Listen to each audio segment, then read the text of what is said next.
and she's just going to present the quarterly report on safe working hours for doctors and dentists in training. So over to you. Thank you, Chair. Thank you for welcoming me back to the board this morning to present the latest update on the quarterly report in my role as the Guardian of Safe Working. I trust that you've all received the written report in advance. So really just to highlight, firstly, some positives.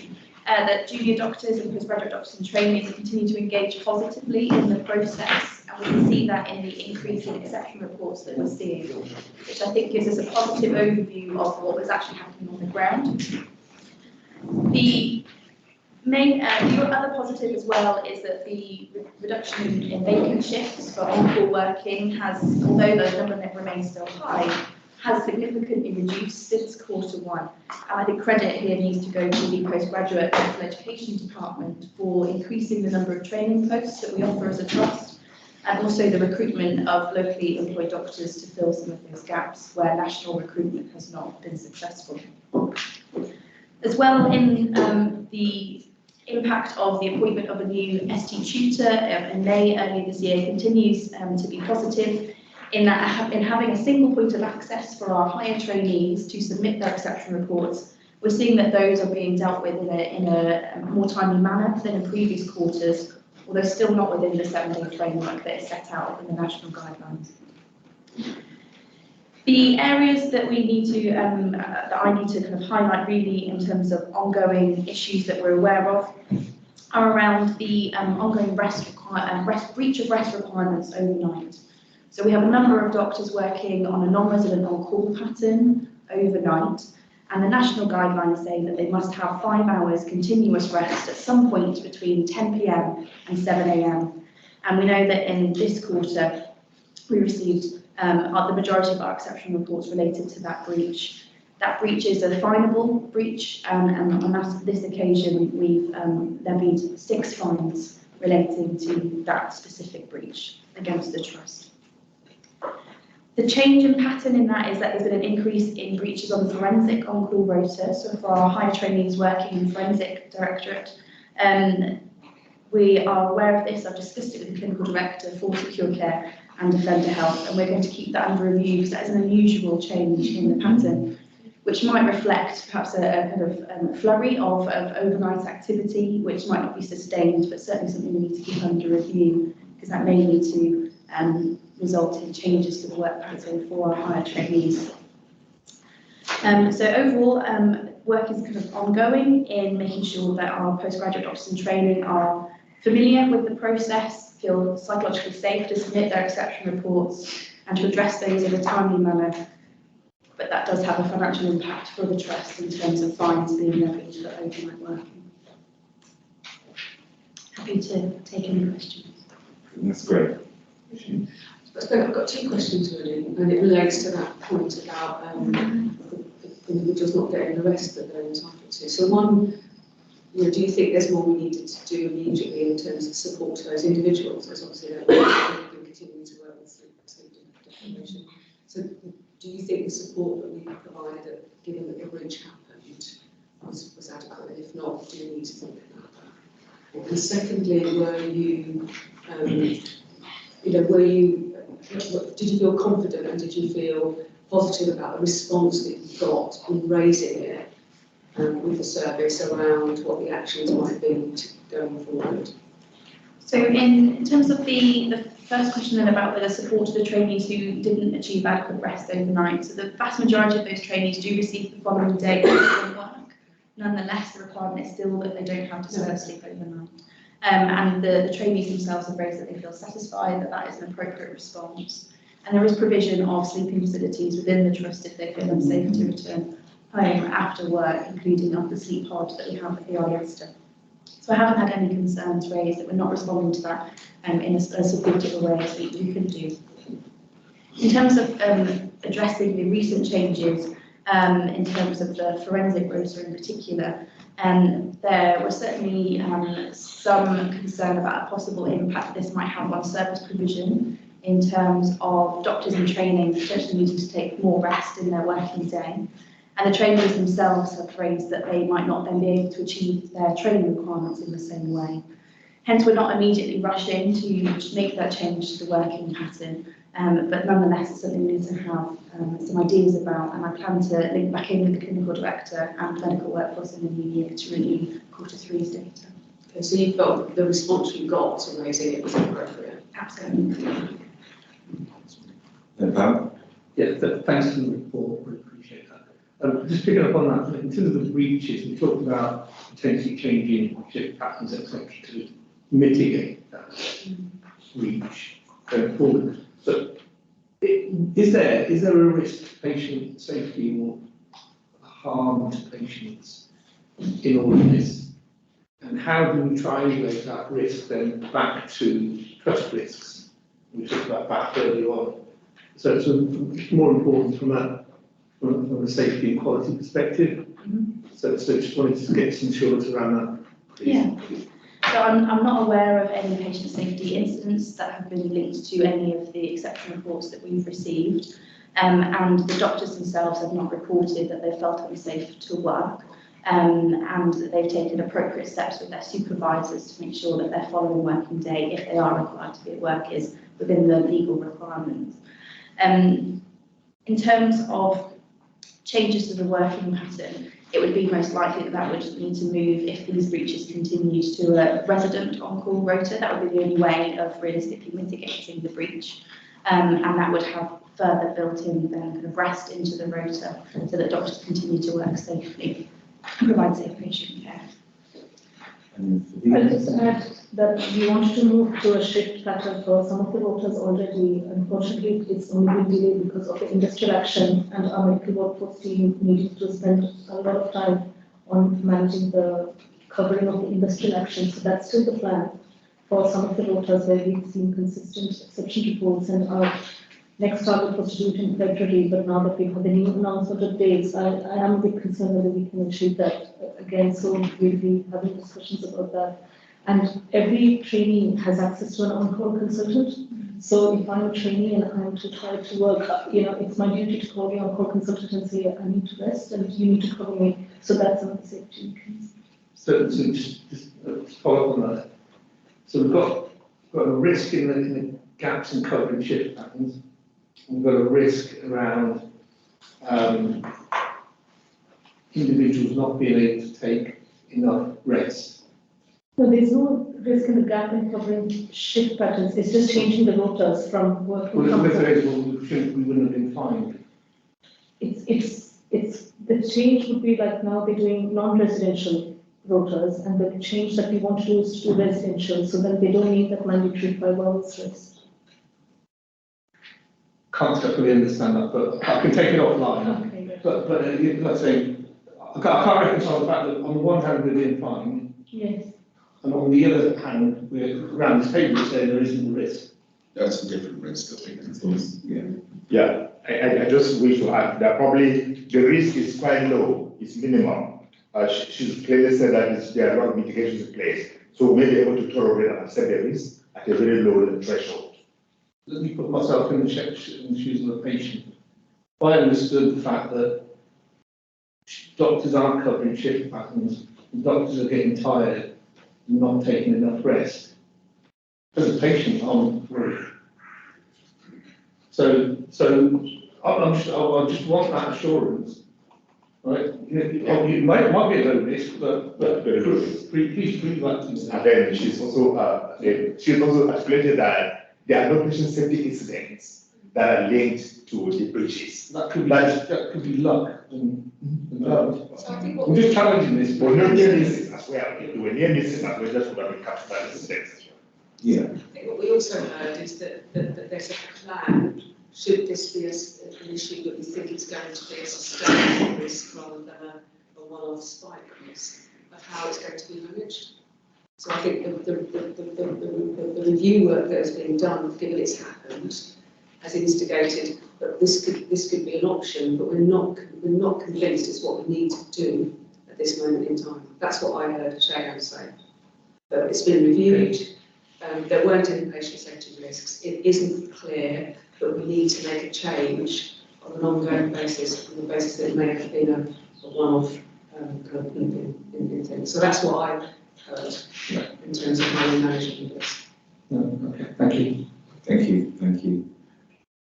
Just a quick question. So if you've got the plan there, how is that governed and who comes together to have that oversight of that? Where does that sit in our organisation governance? In terms of the plan and the oversight of what that plan would be, where does it sort of sit and who has sight of it to just make sure that it's actually, we're driving it through? I think it might be just be useful just to be clear around So it that. sounded to me like it's sat through the clinical director in the division. Yes. So in their governance arrangements, that's what. yes, clinical director, medical workforce, and the deputy medical director. Yes. Yeah. Okay. Thank you. Thank you, thank you. Dr. Chair, thank you. Thank you so much. I really appreciate that. Thank you so much. Thank you. So we're going to move on to the integrated performance report, Dave. Okay, so there's a number of things that we've already talked about in this. Just want to break them down into a chunks. So we've got much the same areas of concern we've had for a long period of time. That's not to say we're not making progress in all of them. So Vanessa, for instance, talked earlier about our training and we're seeing that through. So this is really talking about ones that aren't where we would want to be. We added in this more detail in terms of the improvement plans and how we do against those, that was asked for previously, the FPP.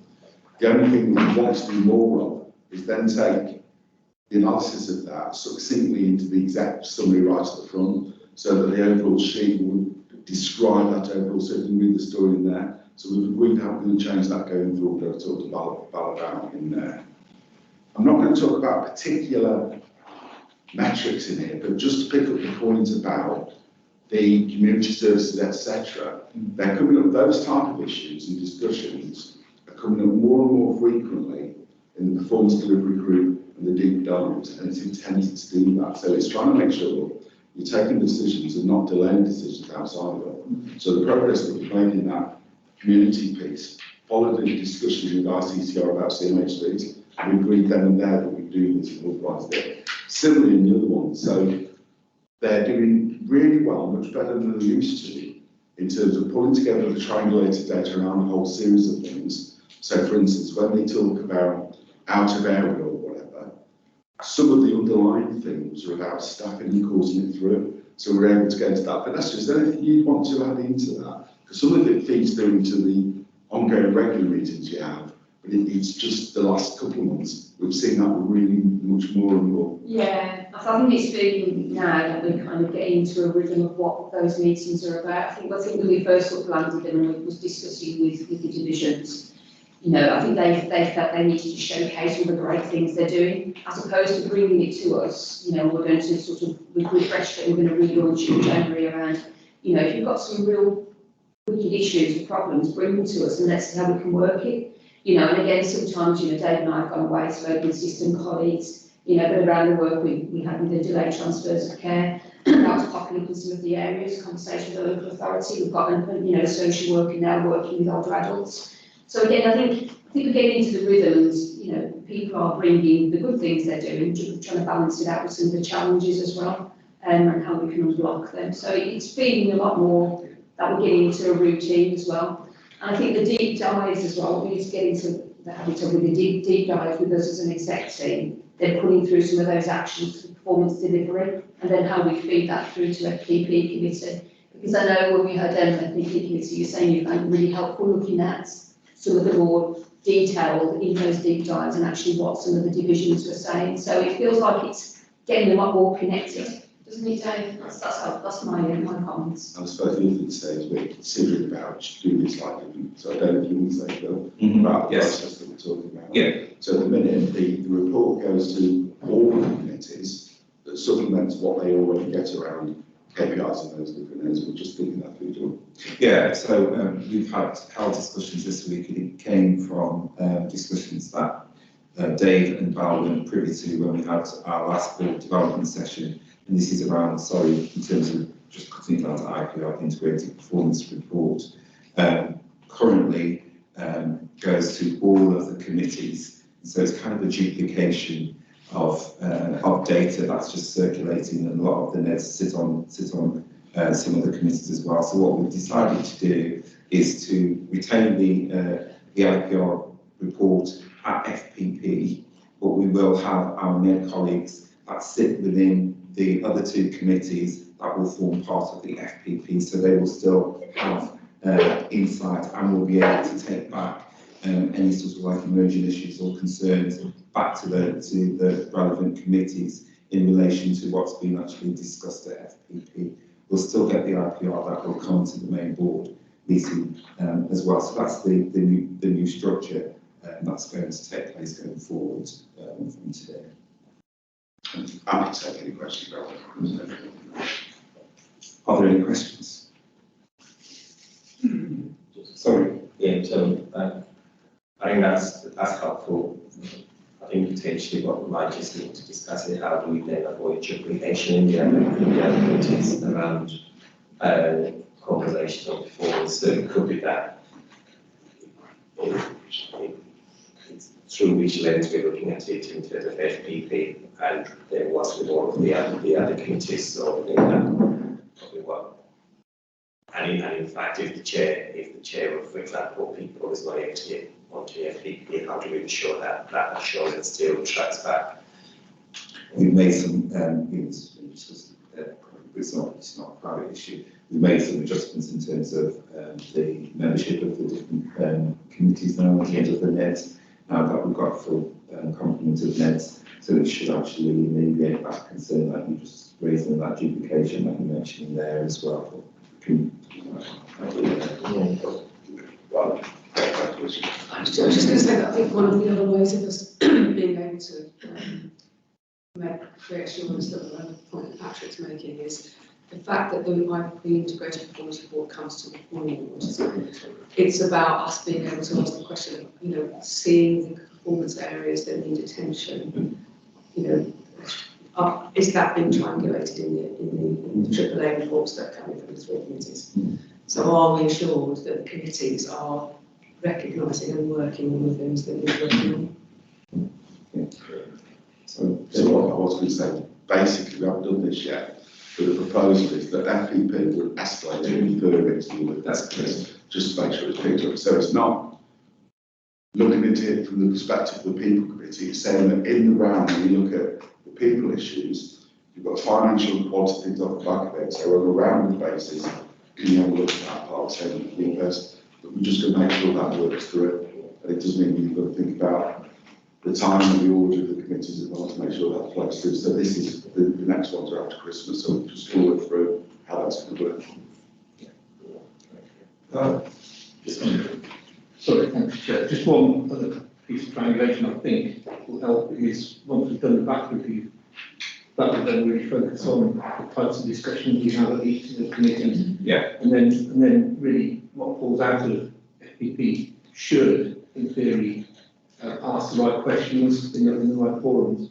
And then, as I think Sheena said, when this comes to board, I think that's the other area where we could challenge progress. Thank you. Thank you. I'm going to just, I'm conscious of time, so I'm going to move on, Steve, to the Trust 5-year strategy media update report. Yeah. Thank you. So the board will be aware that we launched our trust strategy in 2021 with 4 strategic priorities, and each year we agree a set of strategic goals which are approved through the board committees. And the purpose of this report today, the report, will give assurance on progress and delivery of the strategy. We have gone through a prioritisation process with all the goals. That's very much looking at do those goals address what's sitting on our board assurance framework, and also addressing national priorities in terms of the long-term plan, and also local priorities, focusing on the feedback that we received through the CQC inspections and also staff survey as examples. We currently have 39 goals, which prioritises level 1, and the report summarises the status at the end of quarter 1 and quarter 2 on those goals. Pleased to report that 87% of those level 1 goals are rated as amber or green, which means that we have moderate risk in terms of delivery of those goals at the end of the year. However, we still have 5 level 1 priority goals which are rated as red.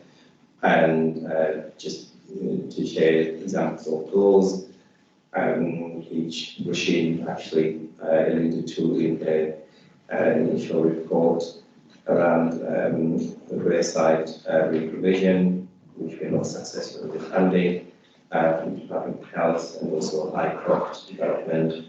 There's still rated as red. There are some other areas, for example, around exit by experience and some of the delays that we have experienced around appropriate matching of the roles. However, that's been unblocked to ensure that those delays doesn't happen.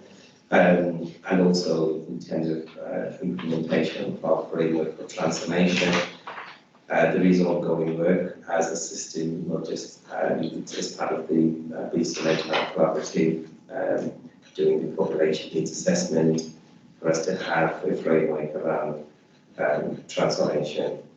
Also pleased to say that we have goals that we reported the last time that were red, and they've now moved to amber around understanding health inequalities and in terms of patient safety, and also reviewing our organisational safety culture. We are also looking at the opportunity to use the improvement framework as a way of understanding of our overall impact. And this is an ongoing piece of work, and within this report we have some good examples about colleagues starting to really understand the impact that they're making through the strategy and the goals that we've developed. So happy to take any questions. Thank you, Patrick. Are there any questions? Linda? Thank you, Chair. I think probably have answered it, if I heard you right. There were a couple of job matching concerns that came through, particularly in relation to quality, and one was around the ED Observer project, but also the quality improvement facilitators. Did I hear you say that that's being addressed now, the problems with those recruitments? Yeah, so that's been resolved, and I believe they're all out to advert now. Brilliant, thank you. Great. Yeah, thanks, Patrick. Just a couple of observations. I'll probably raise this through FPP as well, but it'd be great to start to see sort of milestone plans around some of the initiatives, just in terms of timelines, as well as sort of the impact statements that are being developed, and we look forward to sort of seeing those mature over the next few months as well. And then my only other observation is just in terms of language, in that worked example around how we're developing the impact statements. So worked example D, which is a sustainability one, it says we will spend less than we earn on an ongoing basis and generate sufficient cash to invest in the transformational development of the facilities, technology, clinical services, etc. Just in terms of how I read that, I would have thought that our transformational agenda actually drives our ability to save cash. Yeah, so it's but when I read that, it's sort of saying we need to generate cash to drive transformation.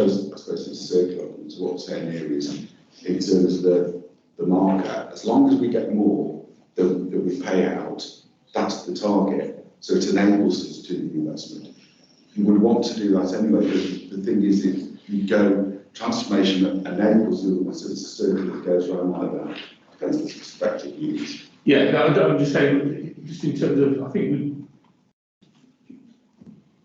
some counsel for me really personally, what I would love to see here is what are those driving factors then that enable us to then free up that cash.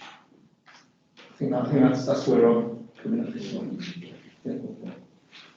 Yeah, so I think, as I said, that this is an ongoing piece of work. Sure. Not that We have some time in January to kind of go through some of the thinking at the moment, so that at least it's a piece of work that we are all producing as a whole, and we feel confident that it's giving us what we need. So hopefully, once we've had those series of meetings, we can bring that back to the board, and in terms of really looking at the improvement framework and how we use that around the strategy, rather than actually just recreating something completely new. No, absolutely. I don't say I appreciate it. It's an evolving program as well. So yeah. Winston? Yeah, so as a comment, I think it's a great document, just to ensure the board is aware of that. But there is a particular challenge doing that on one point, which is in relation to your comment about that we're getting better at the health and equalities plans. I'm just reading it, it's on page 246 for those people who know the report on the strategic part of clinical services. So what we say we've achieved are that the divisions have developed a tailored approach to health and equalities. And it says that no range of initiatives, but actually, I'm just thinking about from an outcomes or evidence point of view, how do we know that? So what we're saying is the divisions are developing their approach, but actually, have we made a difference here? So it's obviously if we're measuring ourselves against the process, but actually, we haven't achieved the outcome at that moment. Which for me would be a demonstrable change in our approach towards health and inequalities, right? So as a board, I just think it's a bit like tapping yourself on the back and getting up in the morning, but actually not getting to work. We're not actually quite there yet. So I think it's right that we're scoring ourselves around that. I will possibly read, but definitely not agree. I just think we just need to have a much more focus on that as well. And this is so important because it's also one of the prizes of the BCB as well. And so we actually need to demonstrate that we are making a difference. Who's responding to that? Okay, I'll say briefly. So hopefully you didn't hear me saying that we reduced inequalities. So in terms of that specific goal, which was really starting to understand patient safety through that lens, then that's what that goal is about. But I absolutely agree with you that there's further work that needs to be done, which is this follow-up, and that's the work that needs to be done. Yeah, so I was going to make that point, which is that at this stage, what we had said was we need to make sure that there's a framework to ensure that reducing health inequalities is everyone's business, that the data is available, that the framework's understood and is being monitored. However, we are making some inroads in certain areas too, so I think it would be important to pull those through. Yeah. So we are beginning to see some difference in outcome experience for some people. It's not large scale, and it's not hugely prolific, but I think we ought to be reporting on those as well. Thank you. Are there any other questions? Just to emphasise what Patrick was talking about, so the bit about outcomes, recognise that that's the bit we're going into, so we want to apply that, because there's a danger of just measuring you doing things as opposed to point to one main, but when that stage, that's what's coming through. Thank you. So we look forward to kind of a revised update version of this in next year. Yes, certainly in terms of the goals that we set, we'll be able to refresh that to reflect what Winston is saying, and certainly recognise that this is a journey for the organisation rather than actually and just at a point in time. But this is the process of ensuring that we do embed inequalities across everything that we do in the organisation. Thank you. Thank you all. Moving on with the agenda, over to the FPP, Finance and Performance and Productivity Committee Assurance Report, which is Bell. Yep, thank you, Chair. I take both reports as read, and I don't necessarily want to repeat some of the commentary that's already been had around the performance indicators. Suffice to say that we have stubborn sort of performance issues that we're dealing with, but it's great, and I think the committee was assured around the work that's been done to mitigate and underpin some of the recovery plans. It was also great to see the green shoots that are emerging around some of our broader performance indicators. So it's great and very encouraging to see that. Nevertheless, those sort of stubborn challenges, particularly around how performance around bank and agency, inappropriate categories, bed allocations, still causing sort of sufficient financial challenges in terms of maintaining our sort of financial sustainability going forward. So the biggest challenge, really, I guess, for the trustees is how do we develop our cost improvement plans that will really drive recurrent savings on an ongoing basis. Whilst we are posting a break-even position for the end of the year, the challenge is how we sustain that and that momentum going into next year. And there's very limited, probably next to none, sort of balance sheet flexibilities that we can rely on. So it really is very much a case of how do we develop a transformation program that actually then gives us that financial assurity going forward. And I think we've heard today that I think we're doing all the right things. I think the challenge for the trustees is, how quickly we can mature those opportunities and really get them into the pipeline and drive benefit, not only from a quality and safety perspective, but also from a financial perspective. I think that's the challenge in a nutshell. I'd like to take questions. There's one more question, and I do serve the committee, but I wasn't available to sit in the digital strategy side of things. There's a clear question about that, which was, is when the strategy was developed, is there an indication that we're going to have to invest significantly in digital, or are we presenting this as we need to change our way of working? I just want to get a sense of that, because obviously we've got a clear digital strategy to actually make it real for the people of trust, service users, but we need to do something differently, don't we? We can't just sit on the fence. We actually need to think, what does it mean for service users, what does it mean for the staff, what does it mean for our senior leaders, what does it mean for our partners?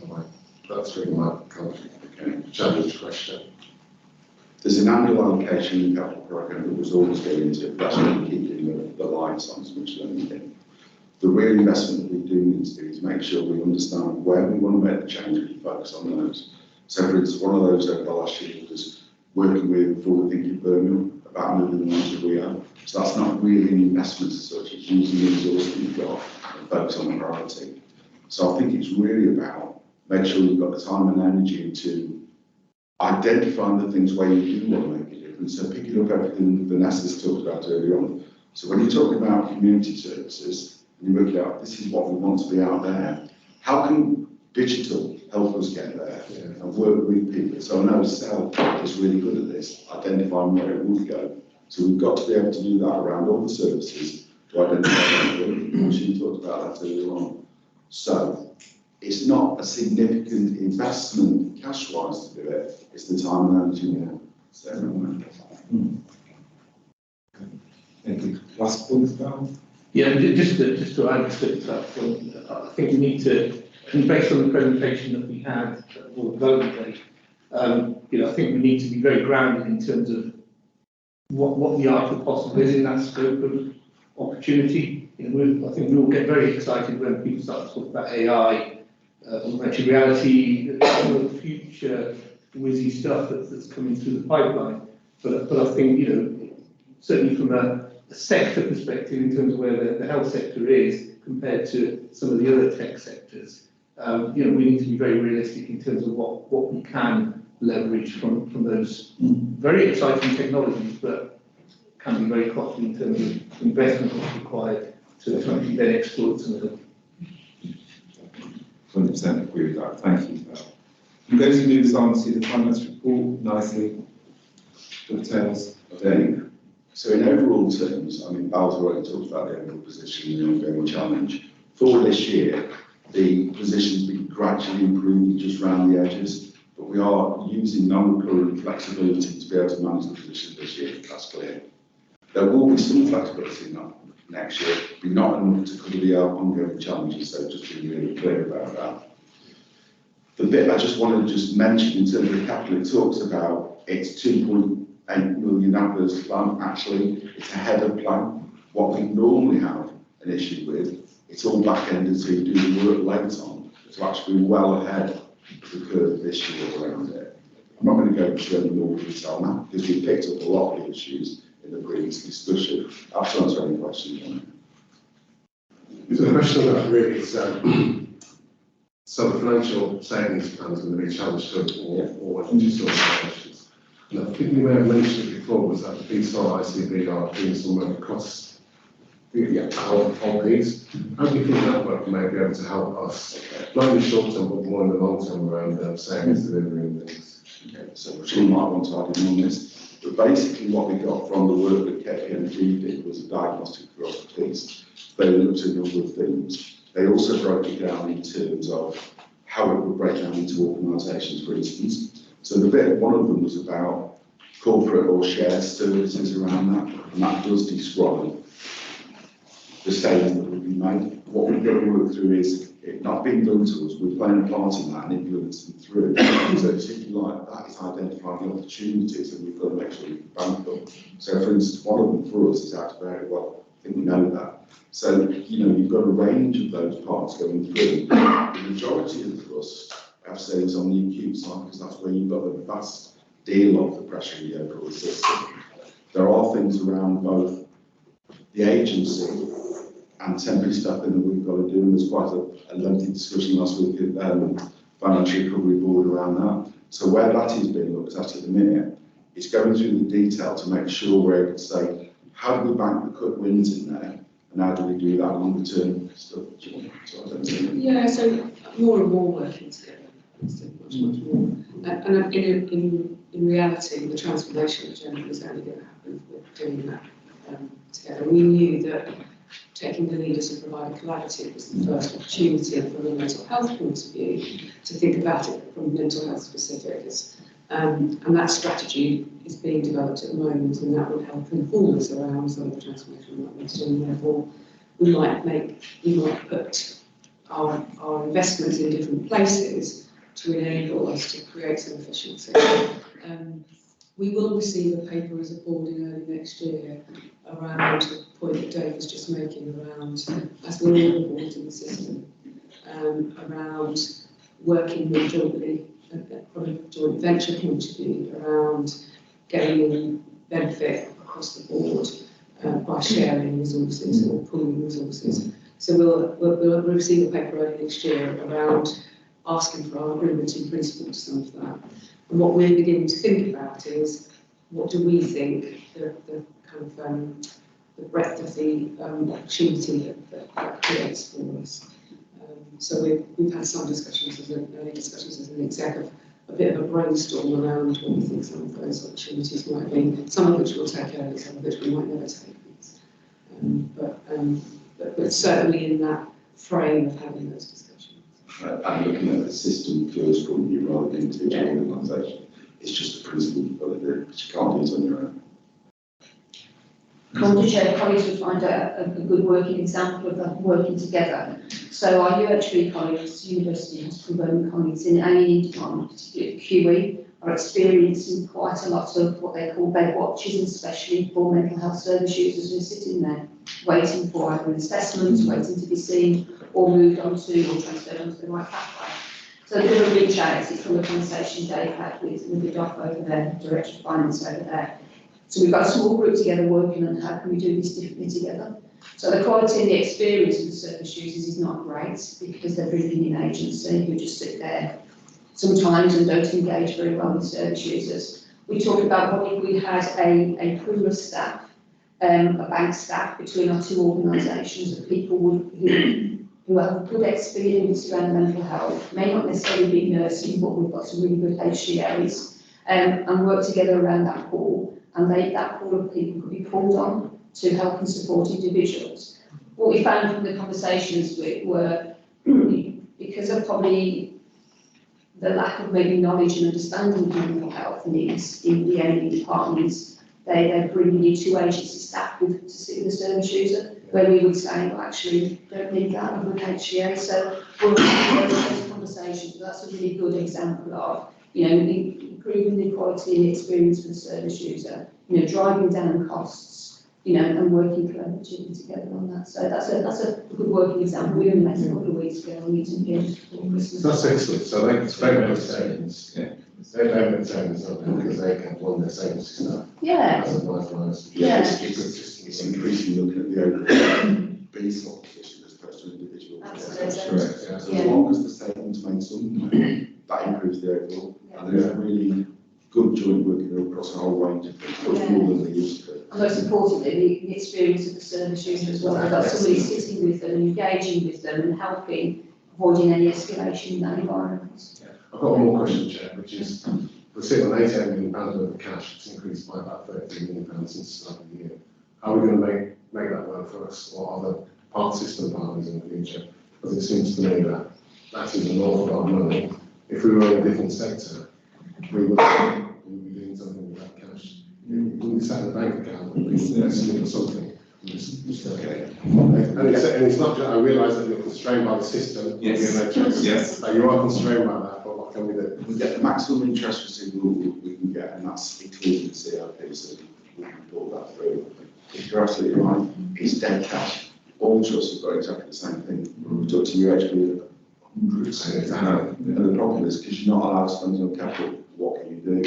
We're looking at different alternatives to, okay, so how could you leverage it differently? So for instance, we reach out. If we were to find a way to be able to get that cash to St Andrews, could they turn it into capital because they're not NHS? So we're exploring different ways to do it, but you've got to work through it trying to look like you're trying to work outside of the system. So we've got to be able to do it properly, but there are plenty of innovative opportunities. There's lots of things dead on for the centre stuff. I mean, we clearly can't work outside the system Yeah. with the NHS, so Yeah. we have to work within it. But there are opportunities that arise from time to time that enable us to work more creatively around these things. I mean, just to give you some other assurances, we are also lobbying quite strongly. We have been for some time around, we're not on hoping that, around the system we've currently got being restrictive in terms of our ability to make investments in things that will make a big difference to our population. And we were doing that primarily for those partners like the Confederation and religious providers, but also through some of the forums that I've talked about before, that I'm part of, etc. But we have also raised this very specifically with the shadow ministers for health, with the view that, that we've started that conversation early. Yeah. So we're doing that as well. That's right. Yeah, and I'm dovetailing on the back of that. I've been having those conversations with our MPs and those who are in shadow positions as well. And also NHS providers have an opportunity to speak to Julian Hartley about this same issue. Everybody's saying it and asking how he can really press and push forward. Interestingly enough, the new Secretary of State did work in the Treasury Department as well, so pros and cons. Yeah, good. Pros and cons. I'll keep it there. What may have a greater understanding of the challenges that we face. There's greater resistance. I'll leave that one there. Thank you, David. There's no other questions. We're going to move on, and we'll ask Shane Bray from SSL to come in and present his report. At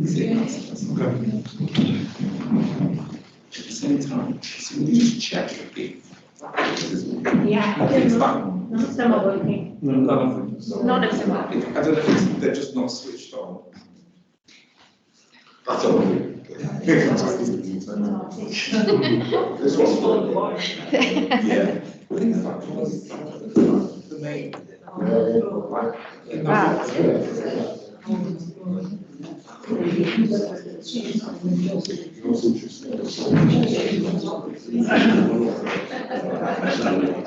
Okay, your thoughts, I think. Yeah, it's on now. It's on now. Yes. Look, If we can reconvene, we're really tight on time. So Shane's coming.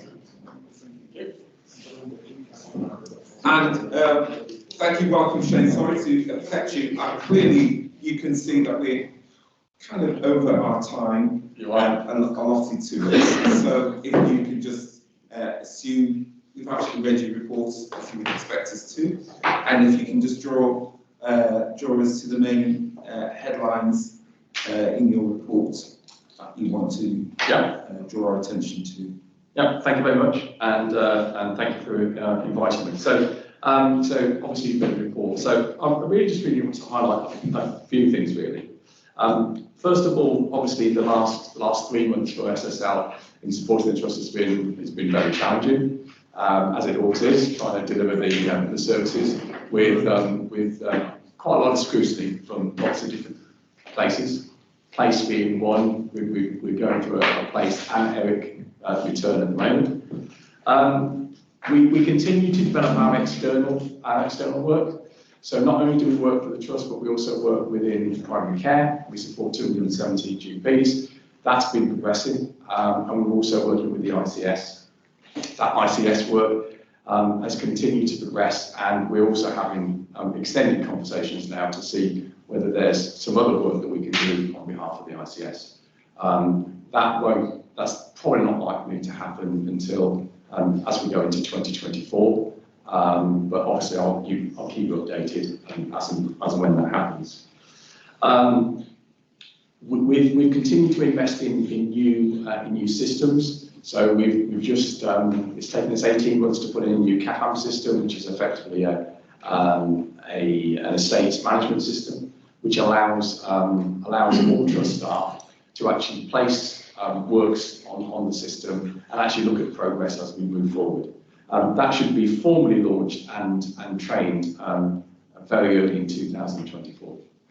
In addition to that, we've also implemented a new national menu system, which actually allows service users to order their food and their food requirements basically from a tablet rather than actually writing it down on a piece of paper. It also gives them full access to the full ingredients list, so to ensure that any allergies are actually covered. And then probably the other thing to mention, I would say, is water management. We know we manage over 50 buildings for the trust across a variety of different ownerships. Between the water safety group, which is the trust, SSL supports that. We have one slightly problematic building, which is Ford House. We've been working on that now for some time. I'm pleased to say that the water safety group have agreed a way forward. We're looking at actually introducing a dosing plant, and that's in progress. But in the meantime, we've actually done what they call a shock dose, which basically blitzes the whole of the water system. I can honestly, we can assure you that actually all of the bedrooms and all of the service users are safe. We've put inline filters in each of the outlets to ensure that actually they are fully protected while the dosing plant is actually doing the stuff. And in addition to the work that we do with the trust on a direct basis, we also manage the 2 PFIs. And over the last 12 months, I'm pleased to say that we've been able to get back from the payments, the unitary payments, just over £2 million, which obviously is helpful in the situation that the NHS finds itself in, and hopefully supported to the trust. And last but not least, agency spend and agency workers. We're obviously in line with the trust. We know we've got to reduce our agency costs, and we've done quite a lot of work to do that. We've significantly reduced it over the last few months by improving our recruitment. We're also looking at developing our own bank So we'll have a group of maybe 40 to 50 people, which are specifically SSL people on the bank, which enables us then to access them and to obviously give our staff and other staff the opportunity to take on more additional hours. So I think that was it. I think that was it. Shane, thank you very much. Michelle? Yeah, thank you, Shane. And as always, it's really helpful to see that there's some really great performance happening around SSL, but also some clearly constantly thinking about how improvements can be made and some innovation. So there's just two things I wanted to raise, if I could. So one was around your point about the water management in all of our sites. And it's been significant for us, that particular disruption and concern and the risk that it's caused us. And we recognise that we've been working together on that during that period, but we're really keen to do, once the dosing situation is in place and is properly sustained, we would like to go back and do a lesson learning. Absolutely. Because we think there are going to be lessons for yourself, for us, within that, because it's taken a considerable amount of time. We've tried lots of different things. We'd like to understand how we could have got to where we got to. Yes. Quicker. Totally agree. So we want to be able, so I just want to put that down there as well. And then the second thing I wanted to raise, you didn't have the benefit that those of us that were in the room did this morning of hearing our patient's story, which was so inspirational. But this is an individual who now works alongside us, providing us, helping us to have the mirror shown to us around some of the things that we still need to do, one of our experts by experience. And he and one of his colleagues shared the fact that we've had our first service user council in our acute services last month. And that one of the themes that came out of that was catering. And so just wanting to put on your radar the fact that we are going to be wanting to have some conversations, I think, about on an ongoing basis, because we're thinking about the quality of catering on some of our sites. In some of those sites it's great, and that was what we heard this morning, and in others it's just not at the same standard and is still a major concern for service users. So again, just wanted to put that as something to continue to work as well. And that's good. We welcome feedback, particularly on things like catering. Catering is one of those challenges that sometimes you get it right, sometimes you get it wrong, and it's people's opinions. However, you are right, we do actually have two types of service that we provide into the trust, and it is something that we are working on and looking at. So we'd welcome that. We'd welcome that feedback, and actually, if there's some direct feedback that we can get, then we're happy to join the Service User Council and be part of that. That's great. That is really good. And it's just important we understand where that's taken and see, but the food management group and the water safety group, so we've got to make sure that's where the decision gets taken. You've got to be absolutely clear, because the danger is because you have a discussion over there, it's happened like that, and you've just got to make sure it's coordinated through, so it's just understand that transparently. Clara? Thanks, Shane. Great report. Just one observation. It'd be great, in terms of formatting the report, it'd be great next time when you're back at board, just to try and align some of the work that you're doing, both in terms of supporting the trust, as well as the system-wide opportunities around ICB, in aligning your strategy to help deliver our strategy. And I just don't see that alignment here at the moment. I'm sure it's there. It's just, it'd be nice to just sort of bring that out and make it more explicit, particularly around the sort of system-wide opportunities that we could possibly explore here. I'll just make a note of that, thank you. Great. Are there any other questions for Shane? No? Well, Shane, thank you once again, and thank you for the report as well. We always welcome it. I know that I meet with you regularly anyway, so a lot of the information contained in the report I'm already aware of, but it's great to see, and also the potential opportunities that lie ahead for SSL in 2024, which we obviously will be the beneficiaries of that as well. So. Yeah, and I was going to say anything that we do is always trust focused, and as Philip mentioned, that as we do there's external works, any benefits and any profits that come will actually feed back both into the trust and into the NHS. Brilliant, thank you. Shane, thank you very much. That's right, hopefully it was brief enough. Yes, yes, it was, thank you, really appreciate that. That's great. So we're going to move over, and it's to South Linda, which is the Quality Patient Experience Safety Committee report. Thank you, Chair, and I'm not going to truncate it, I'm going to take the time that I plan to take, even though I've got a bit of time pressure. So we've had two committee since the last board, and I'm just going to take the highlights, and I suppose the first highlight is to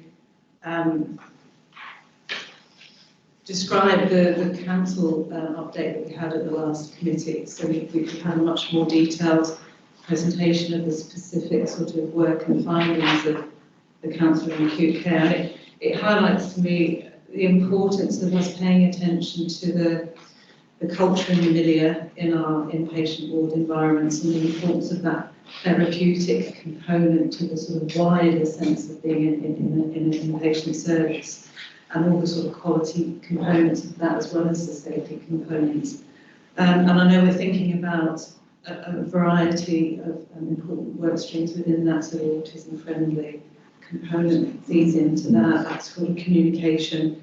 The ward accreditation is also really important, making it an important focus for us as an organisation. And it was really interesting that, as well as hearing the experts by experience, positive experience of the council and the wards, there was a benefit from staff hearing about some of the positives, so there was a real sort of impact of that piece of work on the staff morale as well, of actually getting that, this is really important, this is really helpful to us, this is really good. So I wanted to start with that because it's actually really quite important.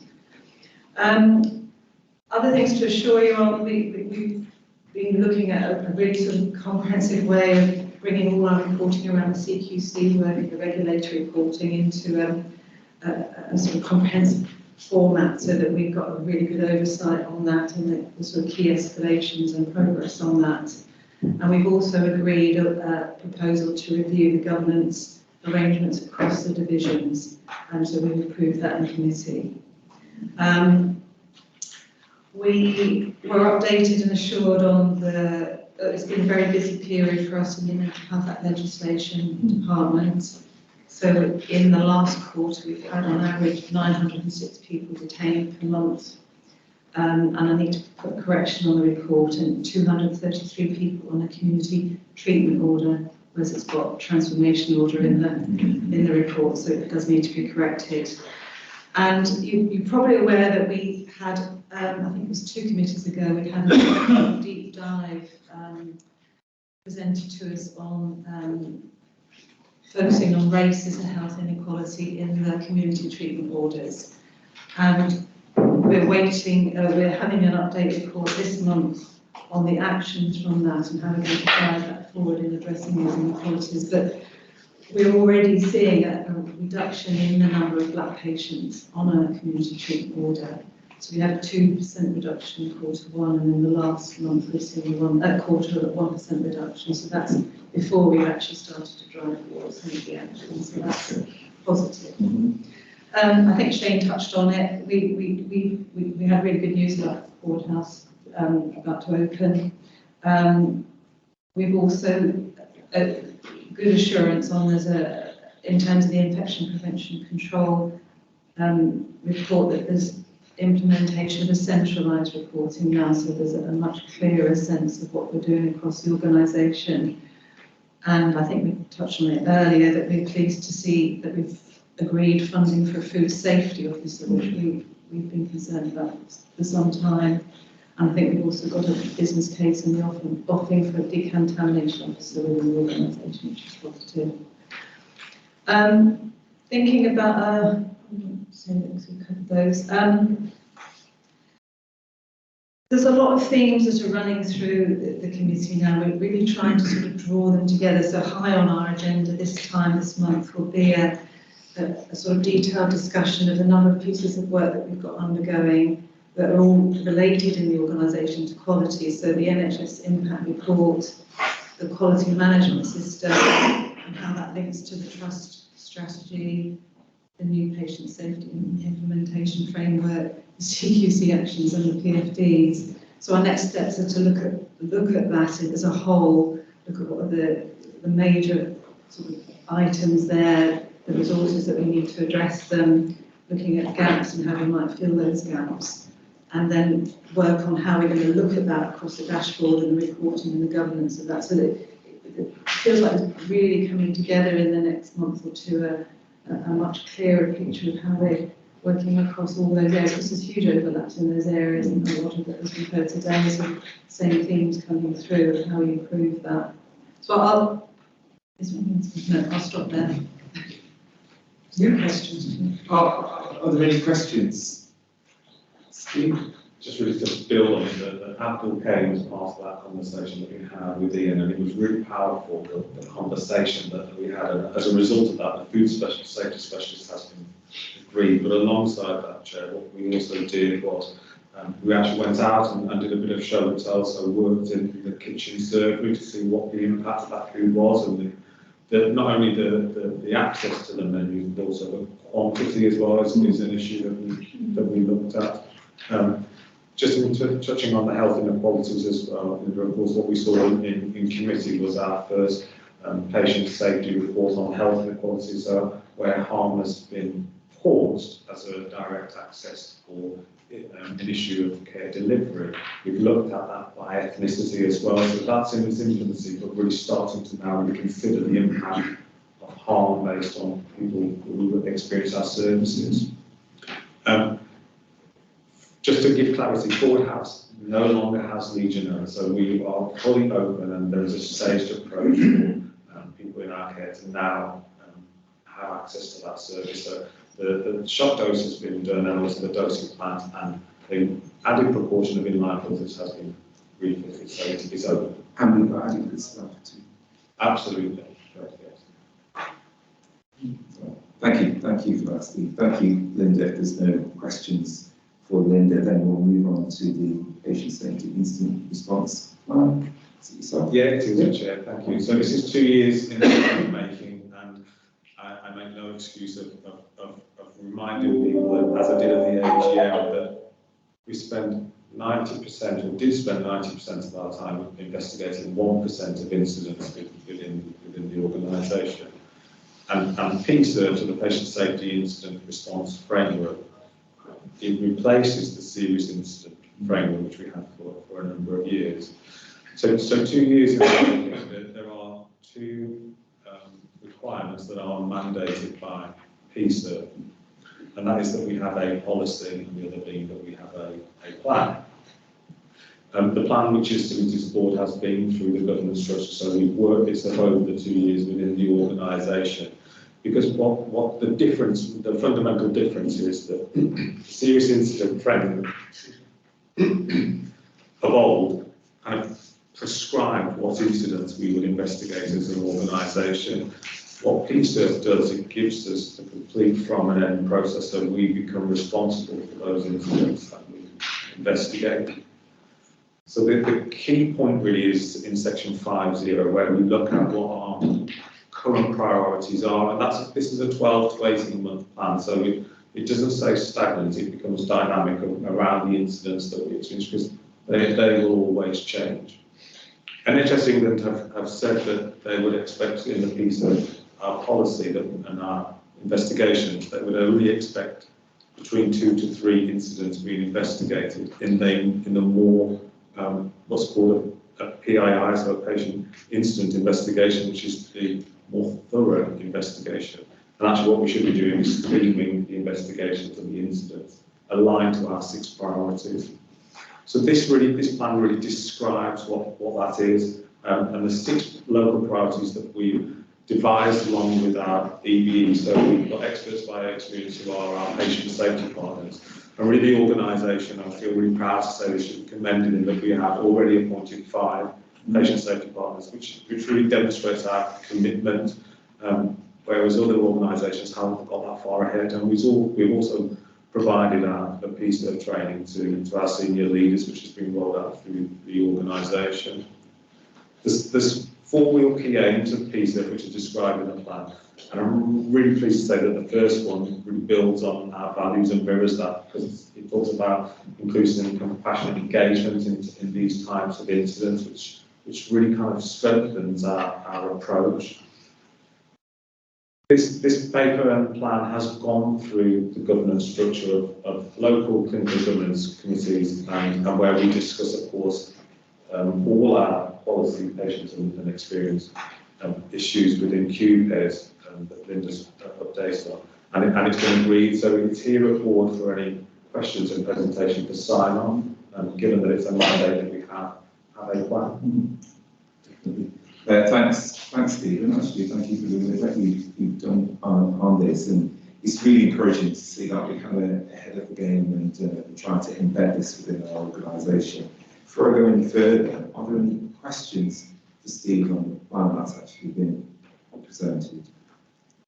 I just wanted, just about the going forward, about how we're going to be able to share with others and do some compare and contrast with other similar organisations about what our plan looks like versus what theirs might look. So I just think there's going to be learning beyond our own, isn't there? So I'm just wondering at what point we'll be in a position to do some of that.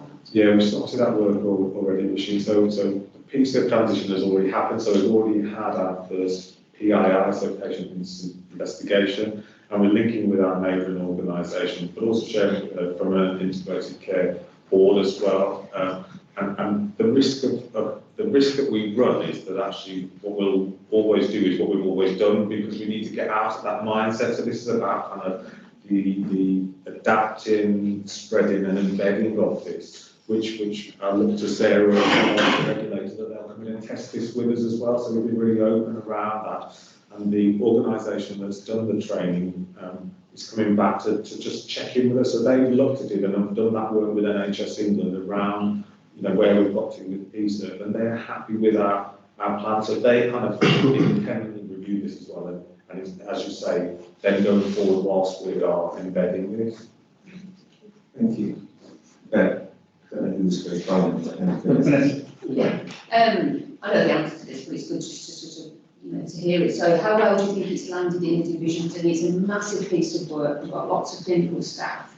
So how do you think it's been taken on board? What would you say? I think it's been embraced. Yeah. Vanessa, because already the patient safety panels have been happening in the divisions, so the divisions have already started doing this, and they've really embraced it. I think there's a nervousness because we're used to being regulated by the serious incident framework, so a prescribed list of what incidents we investigate. So I think the clinicians are kind of nervous about should they be investigating anything, and it's kind of allowing that permission to say we will investigate those incidents aligned to our priorities and really supporting people, and that's the learning that we need to take forward. I'm feeling more of that accountability and that ownership locally then to work this through, and again the sharing between the divisions, which I think is really important. So yeah, I think it's just good to to describe that here. Yeah. Yeah, great update. And Lisa, I think, gave us a really good update. This is just semantics more than anything. It says for approval. Are we approving the principle of PSIP or the actual document, because the document in the paper zero is a draft? Yeah, so it's a draft until it's approved here. Okay. Subject to. Okay, no, just sorry. Just a quick one. Are we approving for the recommendation from QPEX? Yes, so the recommendations of the QPEX, QPEX have endorsed it, and it's just coming forward for. To be clear, Chair, from a governance that has gone through clinical governance committee, which was then escalated into policy performance. That's correct. So QPES and then it's going to board. So it wasn't direct into QPES and here. Thank you. That's great. So we're happy to endorse what's actually been presented today. That's great. Thank you, and thank you again. For the flexibility with this, it's definitely the team. Thank you for that. We're going to move on with the audit committee report, which is Winston. Yeah, I will be brief, Chair, because I'm aware that you're trying to desperately go I could stretch it out for you, but so the last audit committee was in October. The committee always looks at the work of internal audit, external audit, and started to look at any changes to our specifiers, any any exceptions to single-vendor waivers and special payments report. The only thing that we wish to just highlight to the board is that last we did dive into our patient contract, secure patient transport contracts, because that came as one of our single-vendor waivers. So we're having a look into that. We did receive a lot of assurance at the committee in relation to internal audits, but really interesting board assurance framework where we looked at the risks of the commissioning board, the provider party organisation and SSL. And so it's good to see a map of how the risks play out across as a group. And we're very, very interested because, for example, SSL do have how would I describe it? The way they score their risks are a lot lower than the organisation score these risks, are a lot lower. So the only risk area that SSL had identified, for example, was in relation to a board house and the risk area, whereas we would have, and they scored a lot lower than we did. So it's interesting how we got that across the group.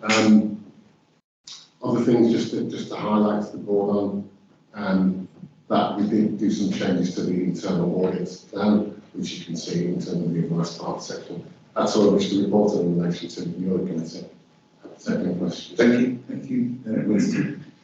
Yeah, so I was just interested in, because I thought that, I mean, you're highlighting something, I think, and you did mention examples as well. Yes. In the meeting earlier around, for us, it was a significant issue, it wasn't a slight issue, I think it was. Yeah. So I just wondered whether or not there were any actions or any recommendations that came out of that work that we'll now need to work through with our partners. So I think it's a really good question. So I think at this stage, as a committee, we've just had a quick review and oversight of how the risks lay. I think the next stage is to start to dig a little bit and say, where's consistency of this group and what we're looking at really. But it was good, I think, just to have that oversight assurance as more and say, this is how it is going to look like. Other things in recruitment is one particular issue. Culture is another one, patient safety. But we've already discussed and reviewed those already. But the SSL is definitely different, because I think they're both operating slightly different environments in London, which we're operating, even though it's still the NHS. It's also just potentially they'll define a different risk. Yeah. Because there's an issue for the trust, there's an issue for services, there's an issue for SSL. So I think we just need to understand exactly what the difference is to it. You can do that. And I think the thing that we will be looking for is, as a risk management group starts speaking more regularly, we start to get more of an interaction with that risk management group, the committees, and also the overall committee, or the risk committee as well. But we're on a journey at the moment, and I feel quite confident that we're going in the right direction for sure. Great, thank you, Winston. Moving to the end, you will recall, board members, particularly last year, we were actually having at our board meetings, living the trust values, and it was reflections from board members, both executives and non-executives, how they've actually seen our values being lived and demonstrated in their observations, in their visits, or even in meetings. And so Sue is the newest member, so we kind of put her on the hot spot actually, and we've asked her just to give her reflections of how she's actually seen our trust values being committed, inclusive and compassionate, being demonstrated since her start with us. Thank you, Chair. So I think probably the compassion has to start with the story this morning from Ian, and that really just showed the depth of care that we give as an organisation, and the challenges around mental health, because it's not always seen in physical presence, but it's there, and the coping mechanisms that we have to have in place, and the compassion that we have to show as an organisation dealing with someone who is struggling with mental health issues. That's where some compassion. I look around the room, I see inclusion. I saw it on my induction day last month. Very much inclusive as an organisation. and committed. I see definite commitment from our executive and non-executive governance. And I'm looking forward to going out into the organisation on the different units and seeing more of that commitment from us. Brilliant. Thank you. Thanks, Sue. Appreciate that. So that just brings me to the board assurance framework reflections, and we've added this on because we wanted to ensure that we capture any particular risks that we flagged up from the discussions that we've had today that we feel either scoring on the current BAF needs to be changed, or we need to include a particular risk which has actually come out through some of the reports which is not currently reflected on the BAF or the operational risk register. So I just wanted to throw that out as to the entire board. Is there anything from today's board meeting that we feel needs to be reflected, which currently isn't on our BAF or on the operational risk register? It doesn't have to be, but I'm just Can I just clarify that when we talked about the ratings and the RAG indicators, that's going to be more going forward? Is that not disagreed? In the BAF? Yeah. Yes, it was. It's going to come back to board in January. Just at the back of the policy, there is a framework which defines the descriptors for livelihood, the descriptors for impact, so that we are all singing from the same thing when we look at it. If we say 3 by 4, what do we mean by 4 for impact? So we have that framework is there. Yeah, it's what used to be we pulled from the NPSA, which was used a few years ago. So there will be consistency and a common language in terms of scoring. Yeah, that's great. Okay. For me, there is one area that I think we potentially score ourselves too high on. I think it's background for FGP and this one's friend. Potential failure to comply with requirements of good governance, we're scoring ourselves 15 for that. I think we're being a bit harsh, to be honest. It's my personal. Statistics on all the boards and stuff, I don't think it's a 15. I'm more going to go towards 12, but I'm happy to be challenged on that. I would agree with you on that. So that maybe that can be considered. Yeah. But it is a matter of good governance. You have to rather overscore the risk than to underscore the risk. Yeah. Thank you for reminding us of that, David. That is great. Yes. Okay, so we're going to move on. And this brings us to the part of the organisation where we open it up for questions from members of the public and also from our governors in relation to any of the agenda items and the reports that have been presented today. So I'm just looking at our governors and just seeing if there are any questions. Yeah, definitely. Thanks, Phil. First of all, on visits, we'd like to thank you for confirming that in the calendar year, each site's been visited twice by members of the board. And I know you mentioned your own very regular commitment to visits. Yes. And we also heard today how the board has received service user stories and responded to those. And I think you also said that Rasheen and yourself are reviewing when that takes place in terms of service user stories. I think as companies, we hear that both of those things are really valued when a clear and shared understanding of the timing and purpose of the visits is communicated to everybody. And so I wonder whether the way we engage and communicate about these two welcome pieces of work would be considered in the review that you're undertaking. Yeah, I think that's a really valid point, particularly about, and this is about visibility, it's about leadership and how we communicate that to the wider organisation.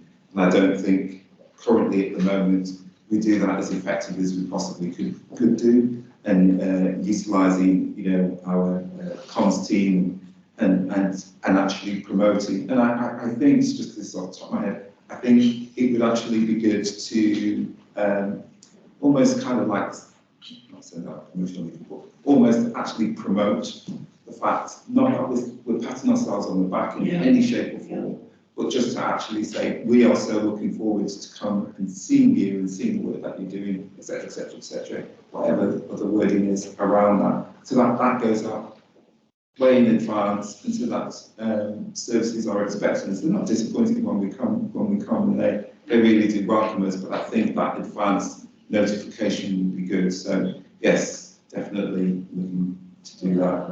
I think governors would welcome that further thinking, and I think we'd be happy to contribute and help identify and put right any gaps in understanding that might have arisen in capturing the work.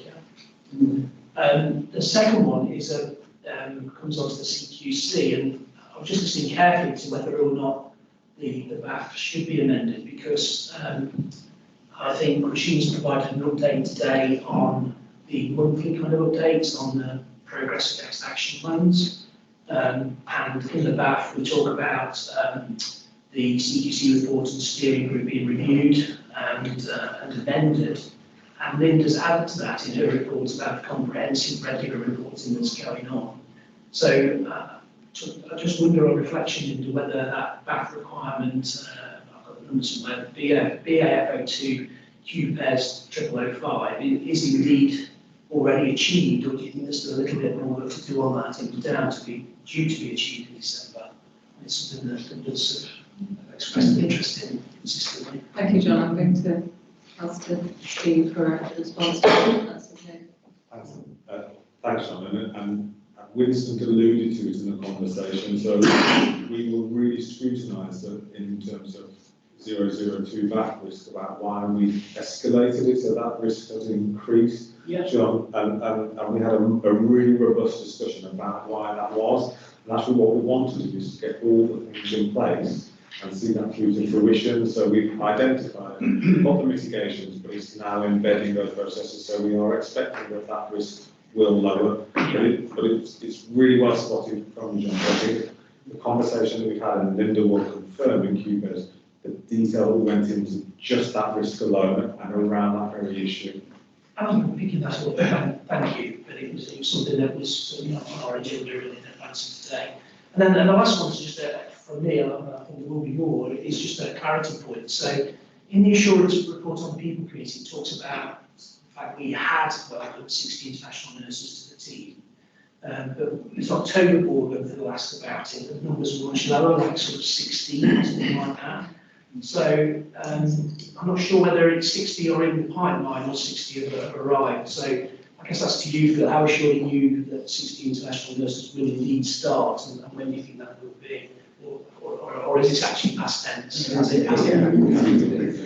so I think the report is talking about the funding that we have received about international recruitment, not that we've had 60 in the organisation. Yeah, so absolutely right, and certainly there are conversations that we're having to increase the number of international recruits that we have.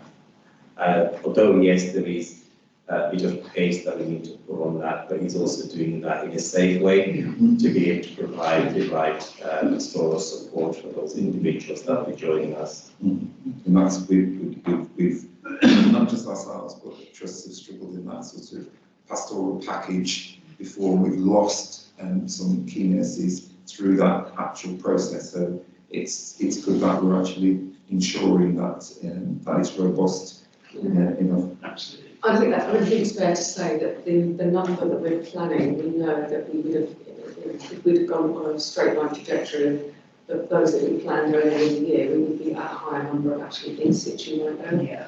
We are losing, not necessarily from the pastoral perspective, but there are certain things that the nurses need to have achieved in order to take up their employment, and some of them have fallen by the wayside.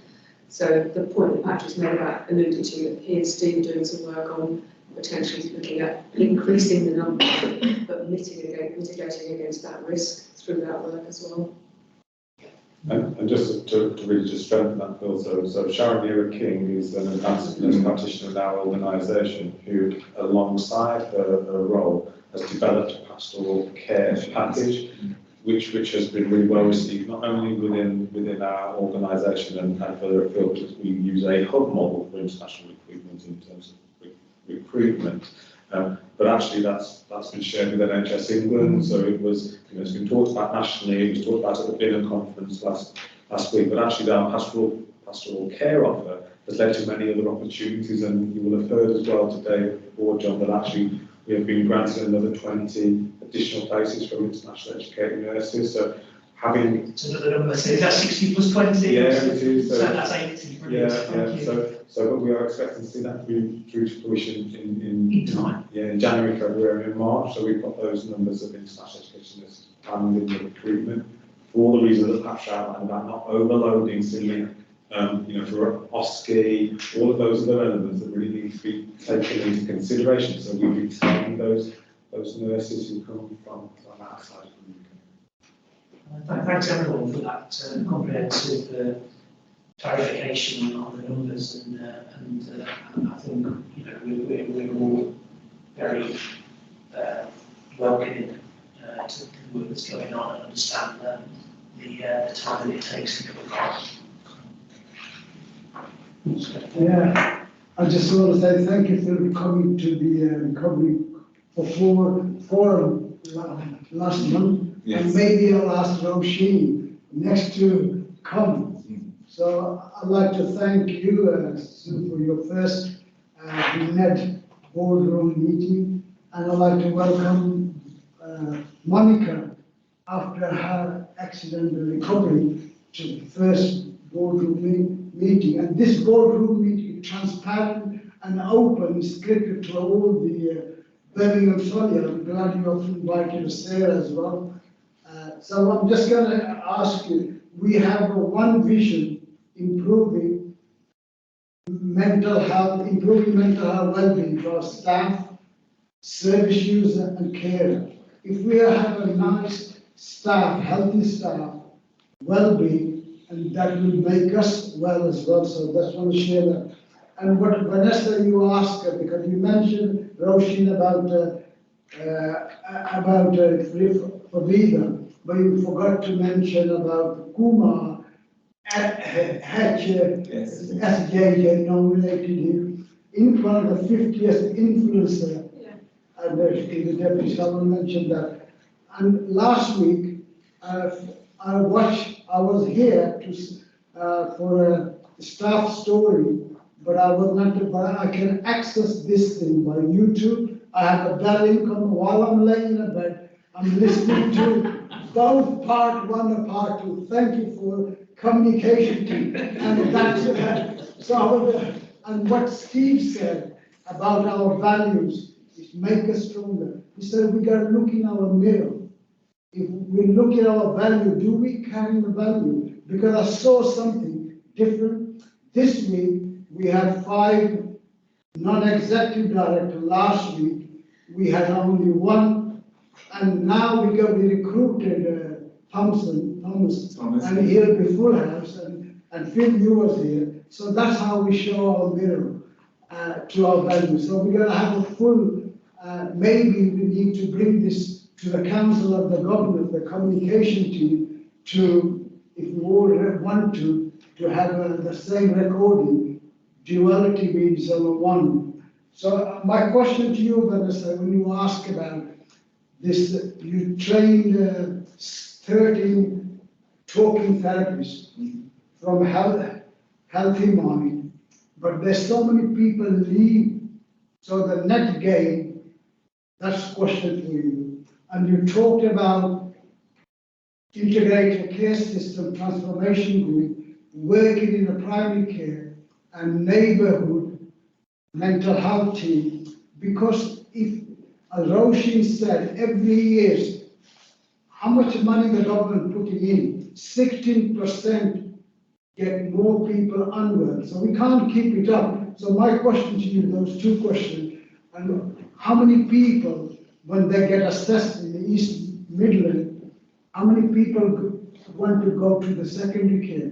If we're getting more people from primary care to secondary care, there's another line of those 2 questions to you. And to me, Linda and Roisin, my question, 2017 report, CQC Community Mental Health Team, we was out good on all of them.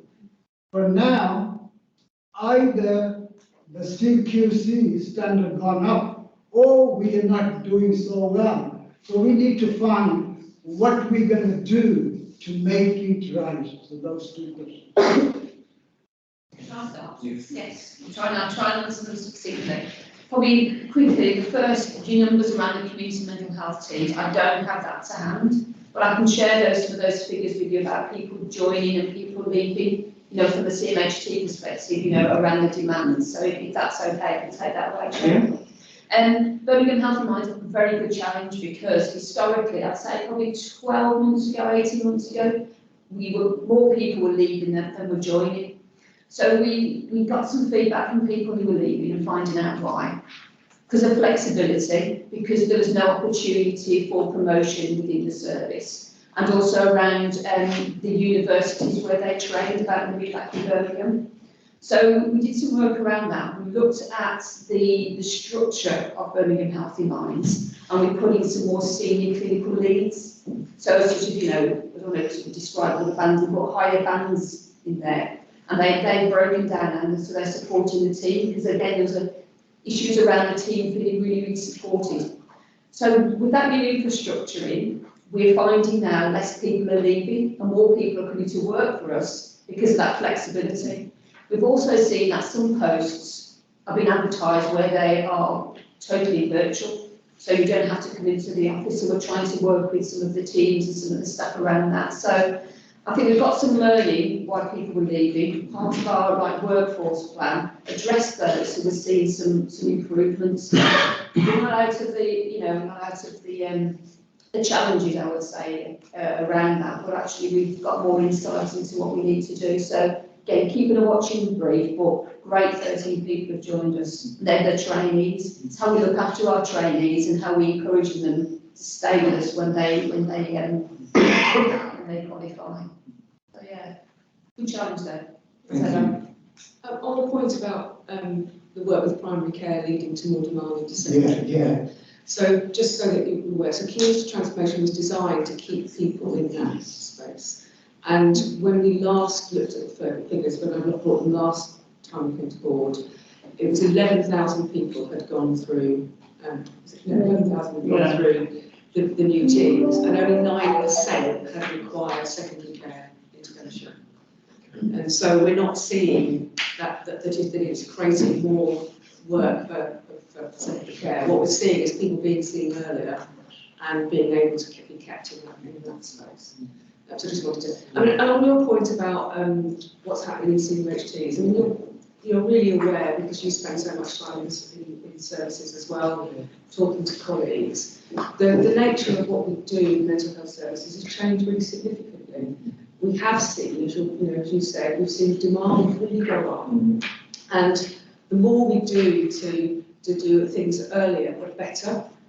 So that point about community transformation and what that's enabling, that's meaning that we're managing the flow of demand. We're not managing it down, but we are managing the flow of demand in a completely different way. Our CMHTs are a service that have seen most impact, I think, following the COVID and the increase in demand going through there, the caseloads going up. We've heard a lot today, I think, from Vanessa about the work that's happening and going on. And I think the CQC report reflects what is the reality of how services are being challenged at the moment, but also reflects, if you've read the report, you will see there's some really good observations that were made around the efforts that all of those teams are making, and some of the experiences that are really quite positive from a service user's point of view. So I don't think it's a change in standards. I don't think it's that we've got necessarily any worse. I think the difficulty has been about the context in which the services are working, and what we do see is that absolute commitment from those teams to really to continue to strive to provide really good care. The action plan that I talked about that we have submitted is really quite specific and significant. So it's significant in the specifics that it highlights, and we will be held to account by our CQC colleagues, Sarah and others, as well as our comments that are coming through, the quality committee, for making sure that we're putting those actions in place. I mean, I've had the opportunity to go and visit a number of the CMHTs in the last quarter, and I'd absolutely mirror what's being said by Roisin, that there is that increased complexity coming through, and it was there before COVID, and obviously it's being enhanced by COVID, but that sort of locality model approach, that thinking about where we work with partners around the voluntary sector and looking at new roles, and freeing up the skilled staff to have the more focused work with the complex patients, as well as that flow of patients through the tiers, as I would call it, being a CAMS consultant, we talk about tiers of specialism and complexity. It's a difficult situation, but I can see that we've got the tools and the approach that will help us continue to deal with it. What is a very challenging situation. And I think the morale is, I see a good morale in the majority of the teams that I've visited, and the new roles and how they're working alongside our existing skilled staff. It's very interesting to see that, how that can bring in new perspectives and new ways of working, and help service users do things like Ian described, of actually getting a job and doing something and going to a library and actually starting to have a better quality of life as well is really important, as well as just getting better, but actually enjoying the life that you have. So that's also, part of your huge focus, isn't it, Mushfiq, in recovery? Thank you for reassuring me, because that's what we need to, as service users. I'm here for volunteer, I'm not staff. I give my time, but what we do, when you share your adversity or goodness, I can feel the same, because I was coming down today, because you executive get a lot of, life ain't easy, because you have to be in charge of things. Vanessa, every executive, and I was thinking while I was driving, it's a hard job to be chief executive, because everything lands on your doors. And the first thing I said to you, Roisin, I've been thinking about it, you said, I love my job. And I said, wow, that's it, you love your job. That's great. Ian? I just wanted to ask about, on point of recruitment, retention, sickness, etc. You talked before about the wellbeing of them, particularly around meeting patients in the pantries, and I've been asked several times about where we are with that, particularly around the pantries being rolled out. I don't have the most up-to-date position. Yeah, I'm happy to take that. I think we considered the issue around pantries, and was very clear that it wasn't something viable for us to do as an organisation.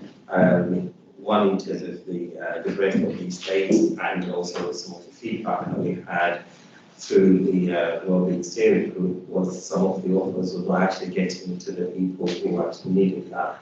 So we needed to rethink in terms, if we're going to be providing any provisions in terms of food, doing it in a different way. As you're aware that at some point we offered food through canteens, and not every site has a canteen. And there was also some feedback in terms of how that had been received and who was actually getting some of that food.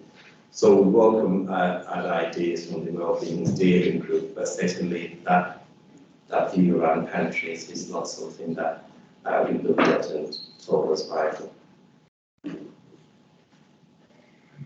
Thank you. I think that concludes your questions. Yeah, thank you. Okay, so that brings us to a close. Thank you, everybody. We've got a short break.